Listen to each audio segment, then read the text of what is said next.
So instead of this helping the prosecution na ipunto na bakit hindi niya maipapalabas yung mga pangalan, it seems as if Ping Lacson has probably inadvertently natulungan niya lalo yung depensa.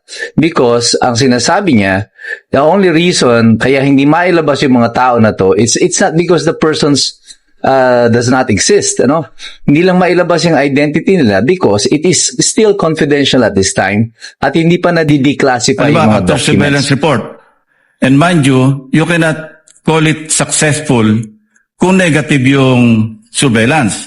Wala nakita eh. Pero gumastos ng pera yon. So would you consider that another topic as a success or evidence of success, maski negative yung resulta ng intelligence information gathering, operation or activity, or yung Sa after ating surveillance lahat, report? katatapos lang na 13 araw ng impeachment hearing sa Senado, gaano kalayo na ang narating ng prosecution matapos ang 13 araw ng pagdinig. Ito si Attorney Michael Perario. Pag-usapan natin yan. At kanina nga tinapos na ang testimonya ni COA Special Auditor si Attorney Wamil at yung mga senador na nagtanong sa kanya. At ano ang narating ng pagtatanong na ito kay Attorney Wamil? Apparently, for the prosecution, it went nowhere for them. As a matter of fact, pati yung pagtatanong ng mga senador, kagaya ni Ping Lacson, na supposedly ay panig sa prosecution. Yan ang pananaw ng marami. Ay tila yung kanyang pagtatanong dito kay Prosecutor Wamil ay nakatulong pa sa depensa. At sapagkat sa kanyang pagtatanong tungkol doon sa kanyang security clearance, lumalabas that he has done. I don't think he has even any idea about what Senator Ping Lacson is asking about, kung yung security clearance na yun. Ang punto dito ni Ping Lacson is that he cannot have full access of all the documents needed. More specifically, the identity of the persons na supposedly ay under aliases because hindi nga siya cleared at hindi pa declassified yung mga documents na ito. Because yung mga secret identity ng mga tao na may mga aliases na tumatanggap ng supposedly confidential funds, ang identity nila ay dapat nakatago talaga, nakalock, naka-vault niya, ang sabi niya. Pagkatapos ilalabas lang yan kapag tapos na yung intelligence project at na-classify na yung mga document na yun as declassified documents, saka lang siya pwedeng ilabas.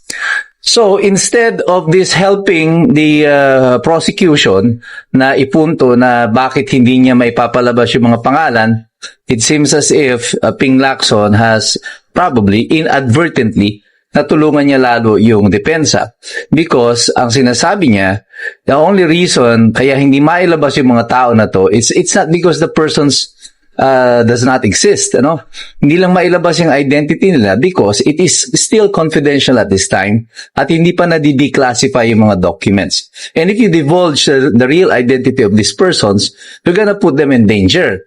At ito yung sinasabi ng depensa na tila sinuportahan pa ni Ping Lacson. Yung ibang mga senador na nagtanong, si Robin Padilla is trying to raise a point na tungkol dito sa naging tulong ng intelligence of ng confidential funds sa pagpigil sa mga operations ng CPP-NPA, NDF, and there was a disagreement between the witness at saka kay Senator Amy Marcos. At dito makikita mo yung witness seems to be arguing with the senator kasi ipinipilit niya na parang ang gusto niyang ipunto dito ay may pananagutan si Sara Duterte. So, it has become clear that this witness is not just identifying facts. He's not just identifying documents. He wants to arrive. Gusto niya makarating sa isang legal na konklusyon na may pananagutan si Sara Duterte na hindi naman niya talaga pwedeng gawin.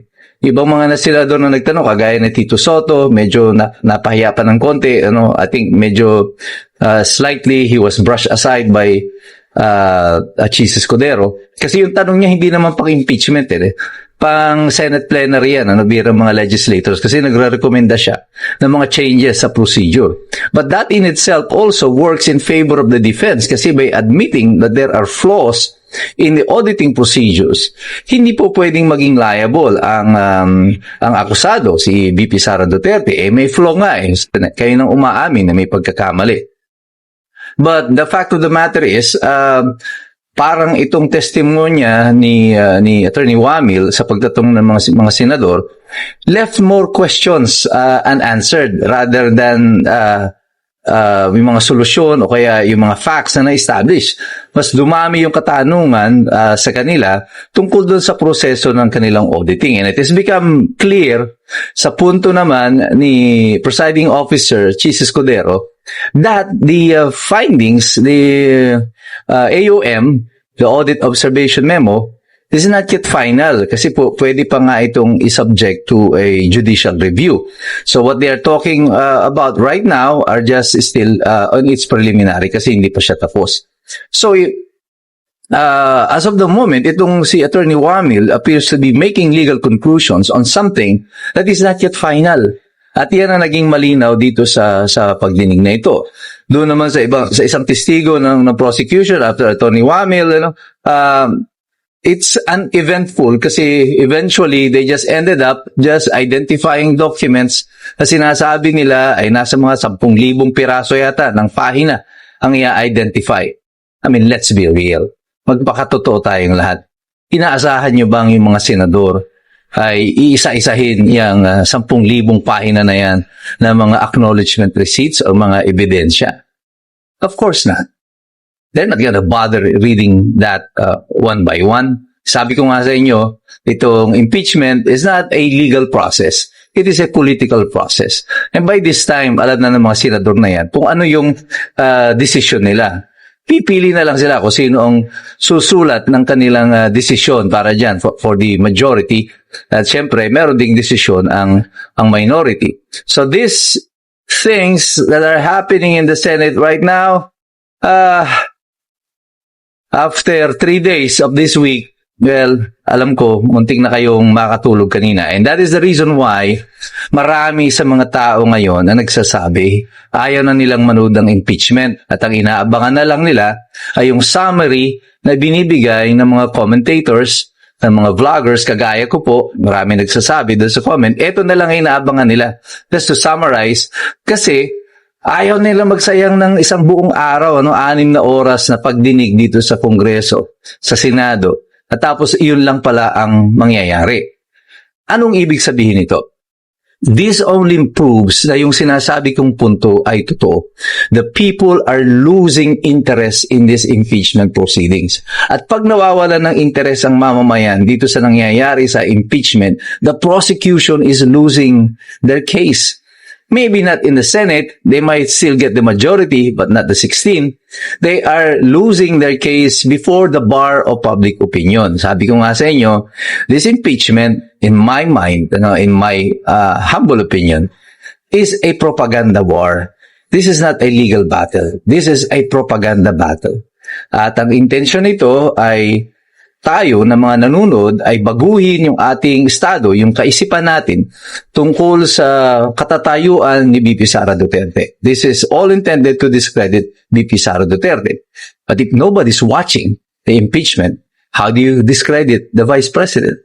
That is a problem that the prosecution ay hinaharap sa kasalukuyan. Pero tayong lahat, alam na natin ito. Because tayong lahat patuloy na nagmamasid, kikilam, nag-aaral. Kasi alam nating lahat, mahirap makialam ang taong walang alam. When you're ready, sir, you have 2 minutes.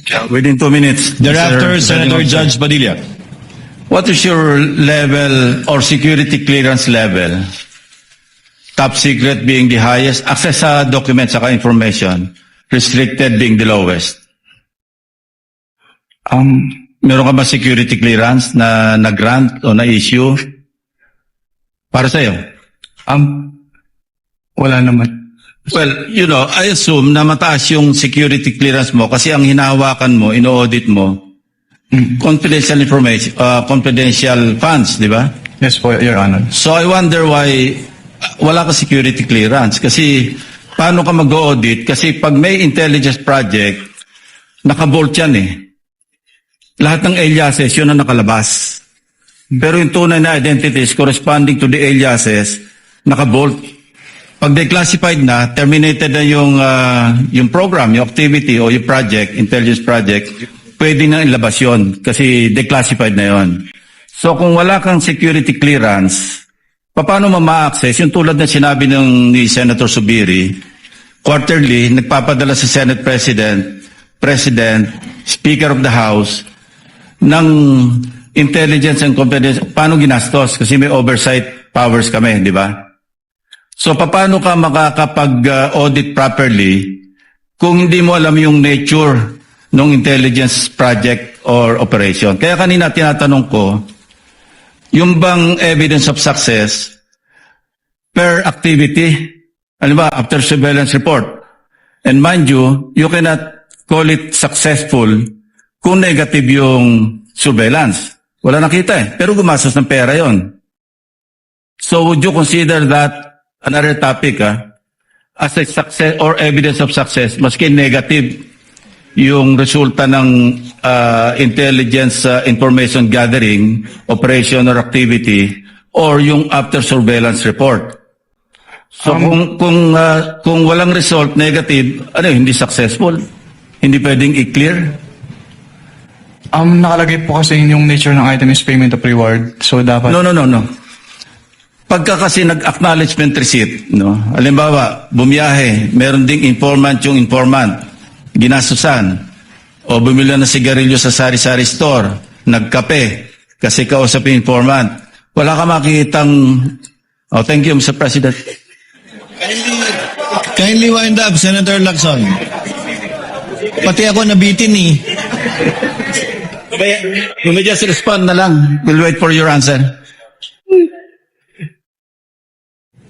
Ay, sorry po. pwedeng ko ulit.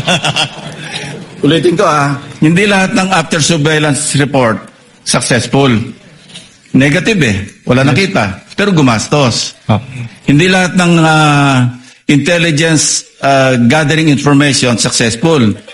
Kasi negative, pero may gastos yun. How would you classify that? Evidence of success ba yun o hindi?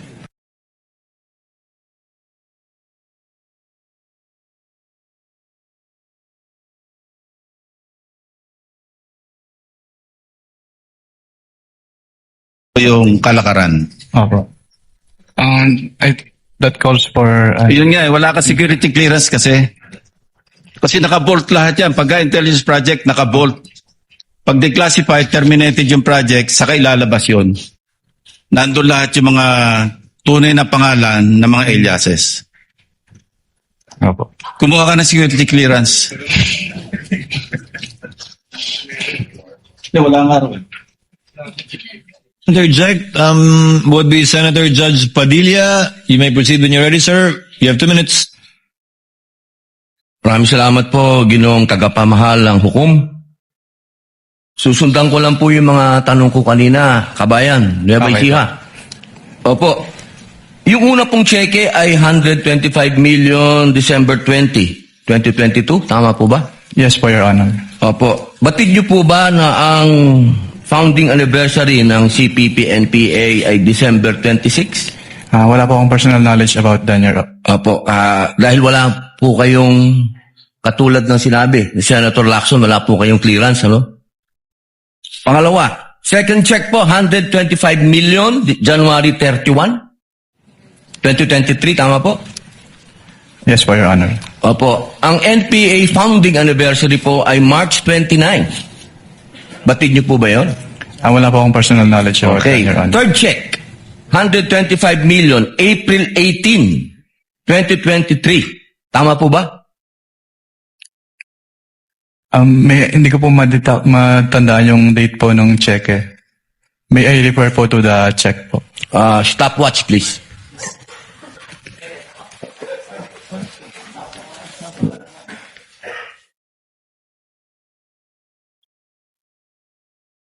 April 18, 2023 po, yung 125 million.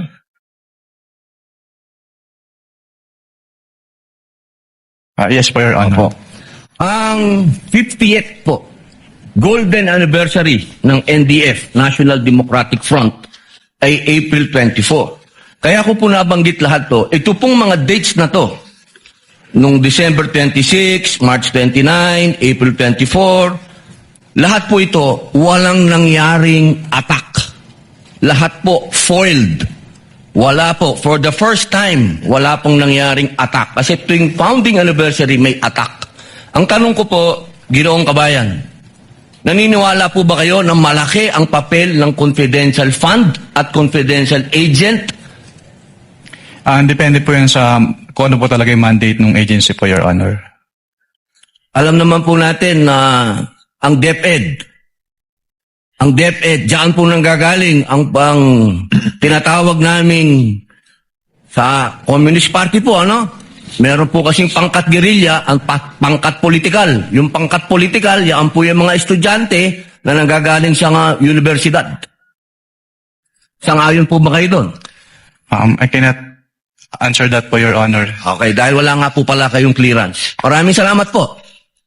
Thank you, Senator Judge Padilla. Before I let you go, Attorney Wamil, just to continue the points I raised earlier, and to clarify it for the Senator Judges, under 8.3, dapat may failure to liquidate at demand bago maging prima facie. Tama po ba? Yes po, based on the provision po. But the provision simply cites what? Ano po yung basis ng 8.3? Jurisprudence po, Your Honor. Hindi lang jurisprudence, hindi ba? Kino-quote ng jurisprudence ng Martinez ang Article 217 ng Revised Penal Code for malversation. If you read Martinez, that's the jurisprudence cited by 8.3.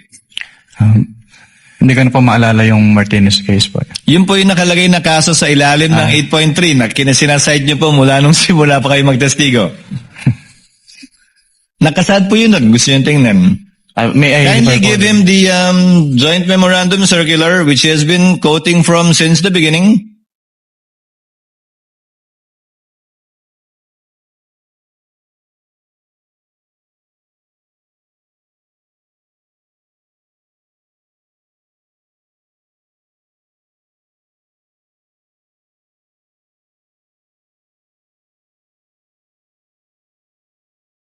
Based on this provision po, yes po, Your Honor. You've been quoting 8.3 the whole day yesterday and today, so I guess you should know the basis. The Martinez ruling of the Supreme Court, which in turn only cited Article 217 of the Revised Penal Code. Are you aware of that, Attorney Wamil? Which basically says na may prima facie para mag-file ng information ng Sandigan Bayan laban sa isang opisyal. Yan po yung kaso ngayon, hindi po ba? Are you familiar? Hindi ko na po ma-recall po, Your Honor. Now, to go to the details, failure to liquidate.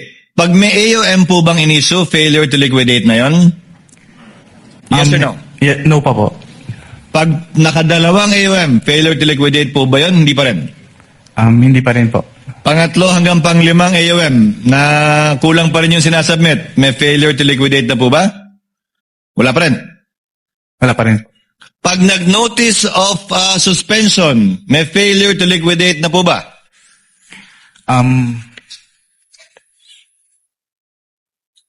May failure to liquidate na po ba sa inyong interpretasyon? Dahil auditor naman kayo, kapag ka nag-issue na ng notice of suspension. Based on the definition po kasi yung notice of suspension, nakalagay po doon na it appears that the disbursement is illegal, irregular, or improper. So It appears, but is it within the purview and definition of failure to liquidate according to your interpretation? Failure to liquidate na po ba yun? Hindi pa? yes po, Your Honor, failure to liquidate. Sa pananaw nyo, pag may notice of suspension, failure to liquidate na. Notice of disallowance, failure to liquidate? Yes po, Your Honor. Ngayon, failure to liquidate pa lang po tayo. Kailan nagiging final yung mga yan? Failure to liquidate. Yung finding na failure to liquidate. Kapag nag-appeal po and then nagkaroon po ng resolution si Commission Proper at nagkaroon po ng final decision. Final and executory na po siya immediately or after X days? Pag nag-final decision na po, yes po, final and executory na po siya kaagad. Immediately? Yes po, pag naglabas po ng decision si Commission Proper, yes po. Paano po pag inapila sa Korte Suprema? Ang basis naman po ang ground naman po nung petition for certiorari is a grave abuse of discretion. So, Pero ang nakalagay po sa aming rules po kasi, from the moment na magkaroon ng final decision, pwede na po siyang i-refer to the Office of the Ombudsman for the filing of the criminal hindi ko charge. sinasabing pwede nang i-refer o hindi. Hindi ko rin sinasabing bawal maging subject matter ng impeachment. Ang tinatanong ko lang po, final na po ba yon? Meaning may failure to liquidate na at final na yung finding na yon o hindi pa kapag inapila sa Korte Suprema?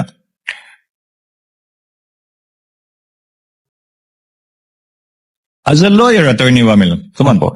Kasi based on my understanding po, since yung final, kapag nag-issue po ng final order si Commission Proper ng COA, since yun na po yung time na pwede mag-file ng charges, na criminal charge, mag-endorse po for the filing of criminal Hindi charges. po sa filing Ombudsman. ang tinatanong ko. Ang tinatanong ko kung final na po o hindi sa pananaw ninyo. Ang usapan natin kanina, nung tinanong ko kayo, di ba? Yes po. Executory siya, maliban na lang kung may TRO, pero hindi Yes, pa final yung decision. Yes po, Your Honor. Pero tama ka, pwede mag-file dahil ang requirement lamang naman para mag-file ay prima facie. Yes Diba? po, Your Honor. Yun nga yung sinasite yung kaso sa Martinez. Yes po. At kaugnay naman po ng demand, ang AUM ba may demand? Yes po, since ni-require po yung agency to comply, to submit. Yung po ba yung sinasabing demand sa 8.3? Mag-comply o magbayad? Hindi po ba ang requirement ng 8.3 ay mag-restitute na, hindi mag-comply? Ang nakalagay po kasi dito, liquidate po. So yung submission po ng liquidation requirements. Nakalagay po ay failure to liquidate is prima facie. Failure to liquidate and upon due demand is prima facie. Di ba? Yes po, Your Honor. May demand ka ba sa AUM mo? Yes po. Saan nakalagay dun? Saan po nakalagay sa AUM yung demand? Doon sa last paragraph po na hinihingi yung comments and to submit po the supporting documents. So hindi restitution yung pinag-uusapan nito. Demand to submit documents. Yes po. Yung restitution po, Your Honor, kapag may ND po, may notice of disallowance na na-issue. So basta may demand, so sa AUM mo may demand na pero wala pang failure to liquidate. At ang definition mo ng demand is demand to liquidate. Hindi To po submit the documents mag-restitute. po. Yes po, Your Honor.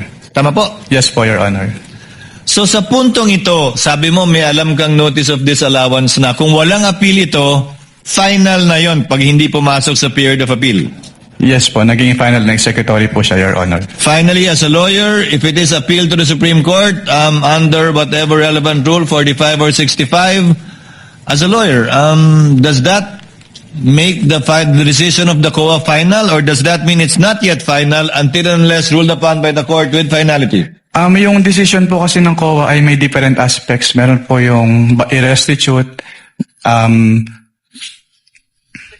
kung i-endorse po dun sa Ombudsman for filing of criminal charges and admin. Yung obligation to restitute po kasi kapag naging final na po, on the level pa lang po ng COA, ay dapat na po siyang bayaran. Even if there is a pending petition with the Supreme Court, hindi po siya may stay unless may TRO po. Unless nga may TRO. Yes po, Your Honor. Thank you, Attorney Wamil. Thank you, Mr. Witness. You don't want to have